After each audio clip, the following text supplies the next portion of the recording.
Yo, what's up mga ka-quality? Welcome to my channel. At kung bago ka pa lang dito, please don't forget to subscribe at pakit na rin po ang notification bell para laging updated sa mga bagong video natin. Maraming salamat po. Let's go! 19 na buwan na mula nang huling lumaban ang Puerto Rican boxer na si Emmanuel Manny Rodriguez. Ang noon ay kasalukuyang IBF Bantamweight World Champion na si Rodriguez ay tiwala at kampanteng madidepensahan niya ang kanyang hawak na korona kontra sa tinaguriang The Monster ng Japan na si Naoya Inoue. Ngunit nung dumating ang oras ng kanilang pagharap, tumagal lamang ng 4 na minuto at 19 na segundo ang itinagal ng kanilang duelo, kung saan tinalo siya ng Hapones sa loob lamang ng 2 round. Kwento pa ni Rodriguez, ang pagkatalo sa boxing ay ang laging mahirap na parte para sa isang boksingero, lalo na't napaka-importante ng nakataya. Pero ayon sa kanya, alam niyang ang pagkatalong yun ay hindi pa katapusan ng lahat, kundi isang yugto sa kanyang boxing career para matuto mula sa pagkatalo. At ang pagkatalong iyon ay nagsilbi ding aral para sa kanya mula sa kanyang mga pagkakamali. At sa pagkakataong ito ay ipakikita niya ang isang bago at mas inimprove na Emmanuel Rodriguez. Ang 28 years old na si Rodriguez ay rated number 4 sa 118 pounds ng The Ring na may fight record na 19 wins with 12 knockouts at isang talo.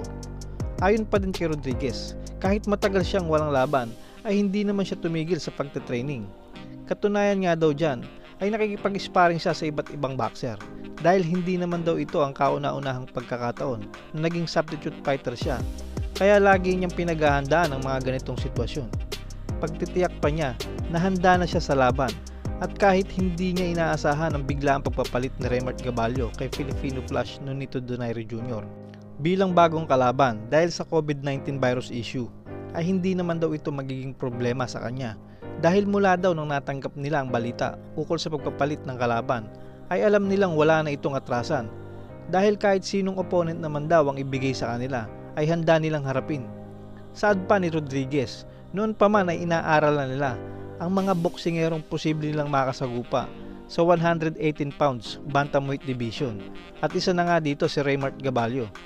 Batid daw niya ang kakayahan at lakas ng young Pinoy boxer, pero sinisiguro daw niyang mananaig ang kanyang boxing skill at technique kontra sa ating pambato dahil meron daw siyang inihandang mga plan A, plan B at plan C na gagamitin niya para kay Gaballo. Alam daw niyang madaling sabihin ito, pero alam niyang mahirap gawin sa ibabaw ng lona. 10 linggo ang naging preparasyon ni Rodriguez para sa labang ito sa ilalim ng kanyang trainer na si Freddy Trinidad, kaya't natitiyak daw niya na siya ang magtatagumpay sa parating na bakbakang ito. Pero sa kabilang dako, hindi rin naman nahinto sa kanyang pagtitraining ang 24 years old hard-hitting at undefeated Pinoy boxer na si Remart Gaballo na may fight record na 23 wins with 20 knockouts at walang talo. Kahit ang kanyang huling laban ay noong December 14, 2019 pa, ay nanatili naman itong aktibo sa kanyang pag-iensayo. Batid din ng kampo ni Gaballo na hindi madaling kalaban si Rodriguez na isang former world champion. Ilang araw bago ang lalapit na sagupaang ito ay sinabi ni Mr. JC Manangkil, ang CEO ng Sandman Promotions, na 100% na si Remart ang mananalo sa bakbakang ito dahil bukod sa punching power ay may quality boxing skill din ang batang ito. Pagtitiyak pa ni Mr. Manangkil na nasa magandang kondisyon ang kanyang alaga at handang-handa na para sa parating na laban sa December 19 para sa interim WBC World Title Belt na gaganapin sa Mohegan Sands Casino, Connecticut, USA.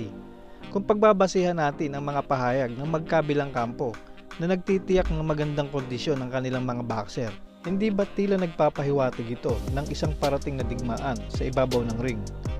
Pero tiwala ang maraming Pinoy boxing fans na sa huli ay ang tinaguriang assassin na si Remart Gaballo ang magwawagi sa bakbakang ito. Manalo man o matalo, ay hindi mababawasan ang aming support